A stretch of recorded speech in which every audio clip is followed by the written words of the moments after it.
बढ़ती महंगाई में इंसान कितना परेशान रहता है और हर वक्त यही सोचता है कि अपनी ईमानदारी और मेहनत से कमाए हुए पैसे को हम कैसे बुद्धिमानी और समझदारी से खर्च करें या निवेश करें ताकि उनका घर खर्च भी चल पाए और कुछ पैसा भी बच जाए।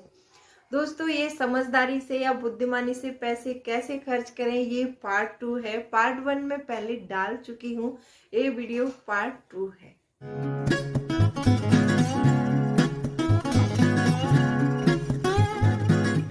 Hello friends, welcome back to my channel. मेरे चैनल में आपका बहुत बहुत स्वागत है। आई होप आप बहुत अच्छे होंगे और सेहतमंद होंगे और आप लगातार मेरी वीडियो के साथ ही बने हुए होंगे। आज की वीडियो में हम बात करेंगे, जो मैंने पिछला वीडियो बनाया था कि हम अपने पैसे को समझदारी और बुद्धिमानी से कैसे खर्च करें, उसमें मैंने ये पार्ट 1 बनाया था पहले, जो कि उसमें मैंने कुछ पॉइंट बताए थे। वो मैंने शॉपिंग के बारे में बताए थे और वो पॉइंट आपको बहुत ज़्यादा पसंद भी आए। तो दोस्तों, वीडियो बहुत इंटरेस्टिंग होने वाली है, वीडियो के अंत तक जरूर बने रहिएगा।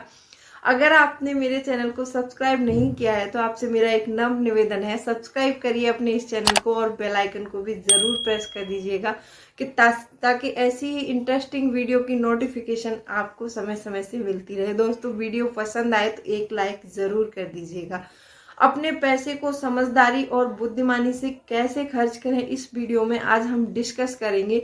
हमने पिछले वीडियो में शॉपिंग के बारे में डिस्कस किया था, लेकिन आज हम इस वीडियो में जो डिस्कस करने वाले हैं, जो हमारी मूलभूत आवश्यकताएं होती हैं, जो हमारे घर में जो हमारी डेली बेसिस की नीड होती है, आज हम उसके बारे में बात करेंगे। उसकी हमें खरीदारी कैसे करनी है, इसमें मैं कुछ पॉइंट बताऊंगी। अगर आपको ये पॉइंट पसंद आ जाते हैं तो वीडियो को लाइक जरूर करना और चैनल को सब्सक्राइब भी कर देना।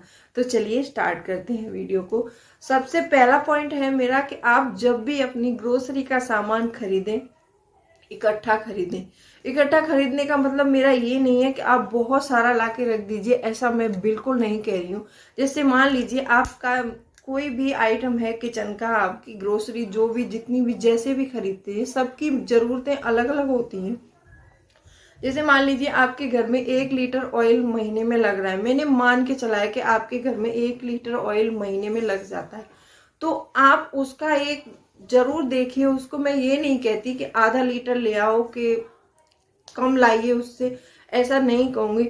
आप कभी भी जैसे सामान खरीदते हैं तो सामान को हमेशा थोक में मंगाना इसलिए जरूरी है कि जब हम सामान को ऐसे कभी आधा केजी मंगा लिया या फिर 10 केजी आटा मंगा लिया, महीने में जब खत्म हो जाएगा तो आगे देख लेंगे, ये जो देखने वाला कार्यक्रम होता है, इसमें हमारी बहुत ज्यादा पैसे खर्च हो जाते हैं। वो कैसे हो जाते हैं कि जैसे मान लीजिए आपके घर में 5 केजी चीनी लगती है महीने में, तो आप हमेशा कोशिश करिए कि हम 5.5 केजी लेके आए। जब हम 5.5 केजी लेके आएंगे तो आधा केजी चीनी से ये देखिए कि हम आगे कितने दिन तक कंज्यूम कर सकते हैं उसको। ऐसा नहीं है कि जैसे मान लीजिए आधा केजी एक्स्ट्रा आ गई है तो हम कुछ भी ऐसे ही उल्टा पुल्टा करके उसको खर्च कर दे, ऐसा नहीं करना है। हमको देखना है कि आगे हम कितने दिन तक कंज्यूम कर पाते हैं और कितना ज्यादा चला पाते हैं।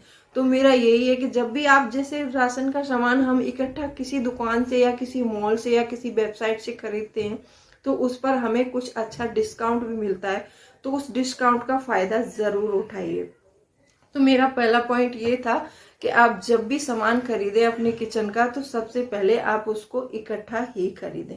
दूसरा पॉइंट मेरा ये है कि आप वीकली मील प्लानिंग करें।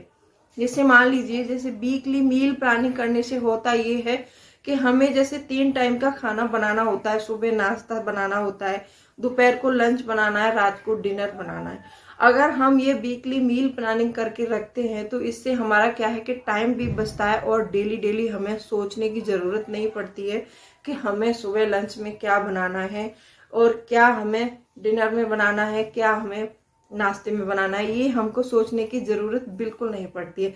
इससे हमारा एक तो टाइम भी बचता है और बहुत से लोगों की मैंने प्रॉब्लम देखी, बहुत सी हाउस वाइफ हैं, उनकी यही प्रॉब्लम रहती है कि सुबह ऑफिस के लिए क्या देना है, बच्चे को क्या देना है, सोचने में इतना सारा टाइम चला जाता है कि बहुत हाइपर हो जाते हैं। तो ऐसा बिल्कुल नहीं करना है।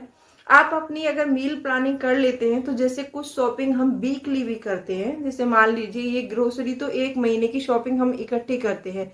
कुछ शॉपिंग इसमें क्या होता है कि वीकली होती है, जैसे हमारी वेज शॉपिंग होती है तो हमको पता रहता है कि हमारे घर में क्या सब्जी बनेगी, क्या बनना है, तो वही वेज हम आसानी से खरीद सकते हैं। वेज मतलब मैं सब्जियों की बात कर रही हूँ, क्योंकि सब्जियां हम हफ्ते में 1 या 2 ही बार लेकर आते हैं। तो इस चीज से हमें बहुत राहत मिलती है अगर हम मील प्लानिंग कर लेते हैं। तीसरा पॉइंट मेरा ये है कि हमें हमेशा धोकर पहनने वाले कपड़ों को ही खरीदना है। धोकर पहनने वाले मेरा मतलब ये है कि आप बोलेंगे कि कपड़े तो धोकर ही पहने जाते हैं, मैं वूलन कपड़ों की बात नहीं कर रही। जब भी हम कपड़े खरीदने जाते हैं मार्केट से, जब भी हम शॉपिंग कर रहे हैं, तो कुछ कपड़े ऐसे होते हैं कि ड्राई वॉश मांगते हैं और कुछ कपड़े हम हाथों से धो सकते हैं। जैसे मान लीजिए आप ऐसे कपड़े जाके खरीदेंगे कि जो ड्राई क्लीन कराने पड़ते हैं, अगर वो कपड़े हम खरीदते हैं तो उनसे हमारा एक खर्चा भी हो जाता है और बहुत ज्यादा दिक्कत भी आती है, क्योंकि हम उनको घर में धो नहीं सकते। एक तो महंगे कपड़े होते हैं, अगर हम उनको घर में धोएंगे तो कपड़े हमारे खराब हो जाएंगे। तो कोई भी कपड़ा हो, आप उसको देख कर ही, उसके टैग पर हमेशा लिखा हुआ होता है कि ये ड्राई वॉश है या आप इसको हाथ से धो सकते हैं। तो आप हमेशा कोशिश करिए कि आप वही कपड़े खरीदिए जो डेली आप हाथ से धो सकते हैं और पहन सकते हैं। चौथा पॉइंट मेरा ये है कि आप जैसे मान लीजिए किसी दिन कुछ अच्छा खाने का मन कर रहा है, तो हम क्या करें?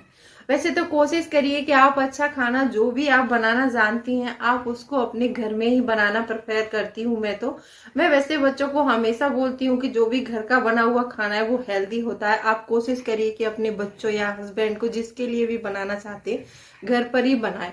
और फिर जरूरी नहीं कि हम किसी 5 स्टार होटल में खाएंगे या महंगे रेस्टोरेंट में जाएंगे तो ही हम खाना खा पाएंगे, नहीं, ऐसा हमको बिल्कुल नहीं करना है। अगर 5 स्टार होटल या महंगे रेस्टोरेंट में हम जाते हैं तो बहुत एक मोटा बिल आता है हमारे सामने, जितने का हमने खाना नहीं खाया होता है और उतना पैसा हमें उसके बिल में देना पड़ जाता है। तो कभी कभी ये नहीं कहती कि बाहर नहीं जाइए या बाहर नहीं खाइए, तो कभी कभी होटलों की जगह या महंगे रेस्टोरेंट की जगह आप कभी कभी ढाबे पर भी खाइए, तो आपका टेस्ट भी चेंज होगा और आपका मूड भी अच्छा रहेगा। ये आप इस बात का जरूर ध्यान रखिए, जब भी कहीं भी आपका अच्छा खाने का मन करे तो पहला पॉइंट मेरा यही है कि पहले उसको आप घर में बनाइए, आपसे हो सकता है तो। आजकल यूट्यूब पे बहुत सारी वीडियोस आपको मिल जाती हैं, हर तरह का खाना, महंगे से महंगा, अच्छे से अच्छा खाना बनाना बताया जाता है उसमें। तो आप ये भी कर सकते हैं। इस तरीके को आप 1-2 बार आजमाएंगे तो आपके बहुत सारे पैसे बच जाएंगे। अगर आप महीने में 1 बार भी ऐसा कर लेती हैं ना, तो समझ लीजिए आप जरूर फायदा होगा आपको। 5वां पॉइंट मेरा ये है कि आप हर वक्त ब्रांडेड के चक्कर में ना पड़े। मान लीजिए कि इस ब्रांड का आटा खाते हैं तो हम उसी ब्रांड का खाएंगे, इस ब्रांड का ऑयल लेते हैं तो हम उसी ब्रांड का लेंगे। आप छोटी छोटी चीजों में कभी भी ब्रांड पर मत जाइए। ब्रांड बहुत कई सारे ब्रांड ऐसे होते हैं कि महंगे होते हैं लेकिन अच्छे नहीं होते हैं उनको। जैसे मान लीजिए आप किसी आशीर्वाद आटा है या जो भी आटा आप खाते हैं, उसकी जगह आप कभी चक्की से नॉर्मल गेहूं का आटा लेके देखिए, वो बहुत सस्ता पड़ता है हमको। कम से कम 1 केजी पर 2 से 3 रुपए का फर्क आता है। मान लीजिए अगर वो हम 10 केजी या 20 केजी हमारे महीने में लग रहा है हमारे घर में, तो कितना फायदा हो सकता है हमको। अब जैसे कुछ चीजें होती हैं कि ब्रांड की लेना जरूरी है, जैसे ऑयल हो गया, ऑयल खुला हुआ ऑयल मैं आपको कभी प्रेफर नहीं करूंगी। आप ऑयल ले तो कभी भी कंटेनर में ही ले, जैसे कंटेनर वाला ऑयल आता है वो अच्छा आता है और आपको अपनी सेहत का ध्यान भी रखना है। हर छोटी छोटी चीज में ब्रांड को ढूंढने की कोई जरूरत नहीं है। अब बहुत सारे सामान ऐसे होते हैं कि जिनकी डेट निकल जाती है और कभी भी मॉल जा रहे हैं या कहीं जा रहे हैं आप, लेकिन बोल दिया कि गेट बाय 1 गेट फ्री है इस पर, तो आप मतलब उसको खरीद के ले आते हैं। आप उसकी डेट नहीं देखते हैं कि इसकी डेट कितने दिन तक की है, ये कब निकल जाएगी, कब सामान खराब हो जाएगा, फिर ये हमारे यूज में नहीं आएगा। आप कभी भी जैसे खरीदें तो आप इस ब्रांड के चक्कर में बिल्कुल ना पड़े। 6वां पॉइंट मेरा ये है कि जो मैंने आपको पहले पॉइंट में डिस्कस किया था कि हमको किचन का सामान इकट्ठा ही खरीदना है। इकट्ठा अगर हम सामान खरीदेंगे तो उसके लिए हमें एक लिस्ट भी तैयार करनी पड़ेगी। तो आप हमेशा पहले अपनी किचन में, जो भी गृहिणी है अपनी किचन में एक बार झांकिए और देखिए कि हमारी दाल कितनी बची है या हमारा सूजी कितना बच रहा है। बेसन, मैदा, ये आइटम होते हैं, ये जल्दी खराब हो जाते हैं और इनका रख रखाव कैसे करना है मैं अगले पॉइंट में डिस्कस करूंगी। तो वो पॉइंट बहुत महत्वपूर्ण है हमारी महिलाओं के लिए, उस पॉइंट को ध्यान से सुने। तो ये जरूर लिस्ट बनाएं। आप अपनी पेंट्री में एक बार जरूर चेक कीजिए कि कौन सा सामान कितना है। अगर कोई सामान ज्यादा बच रहा है तो उस सामान को आप अपनी लिस्ट से हटा सकते हैं और अगले महीने में उस सामान को यूज कर सकते हैं। ये पॉइंट आपको अच्छे से ध्यान रखना है। 7वां पॉइंट मेरा ये है कि अपने किचन का सामान कैसे सही ढंग से व्यवस्थित करके रखें। कुछ सामान होते हैं जो हमारे किचन में बहुत जल्दी खराब हो जाते हैं, तो उस सामान को हमें कैसे रखना है उसके बारे में बताने वाली हूँ मैं इस पॉइंट में। तो ये पॉइंट बहुत महत्वपूर्ण है हमारी गृहिणियों के लिए। अब जैसे मान लीजिए सूजी जल्दी से खराब हो जाती है, उसमें कीड़े लग जाते हैं, तो आप उस सूजी को रोस्ट करके किसी एयर टाइट कंटेनर में भर के रख सकती हैं, तो वो आपके कीड़ों से भी बच जाएगी और लॉन्ग टाइम के लिए सूजी आपकी चलेगी भी। और इससे हमारे टाइम की भी बचत होगी कि जब भी आपको सूजी से कुछ बनाना है तो फटाफट आप उसको गर्म करके बना सकती हैं। अब इसी पॉइंट में बात आती है कि हमारी दालें जो होती हैं, दालों में भी कीड़े बहुत जल्दी लग जाते हैं। तो आप दालों का क्या कर सकती हैं, जैसे दालों को एयर टाइट एक दिन धूप में सुखा के उनको एयर टाइट कंटेनर में भर लीजिए और हर दाल के अंदर 2-2 तेज पत्ते और 3-3 4-4 सूखी लाल मिर्च डाल के अगर ढक्कन बंद करके रखेंगे तो उसमें कीड़े बिल्कुल नहीं लगेंगे और दाल भी हमारी सुरक्षित रहेगी।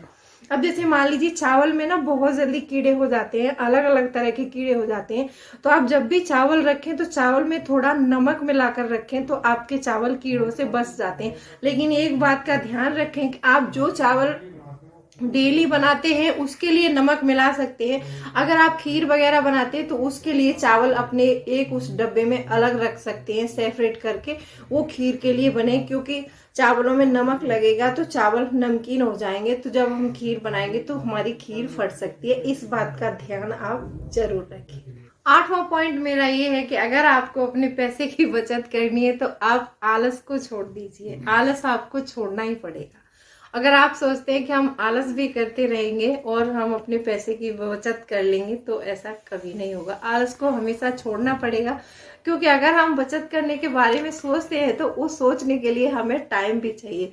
जो टाइम हम अपना मंथली बजट बनाते हैं या अपने किचन में देखकर अपनी लिस्ट बनाते हैं, अपने घर का कोई सामान सुव्यवस्थित तरीके से रखते हैं, तो उसके लिए हमें आलस छोड़ना बहुत जरूरी है। दोस्तों वीडियो कैसी लगी कमेंट करके जरूर बताना। अगर वीडियो पसंद आई हो तो वीडियो को लाइक कर देना और चैनल को अभी तक आपने सब्सक्राइब नहीं किया है तो सब्सक्राइब भी कर देना। और आपकी कोई भी क्वेरी है और कमेंट्स हैं तो आप मुझे कमेंट करके पूछ सकते हैं, मैं उसका रिप्लाई देने की कोशिश करूंगी।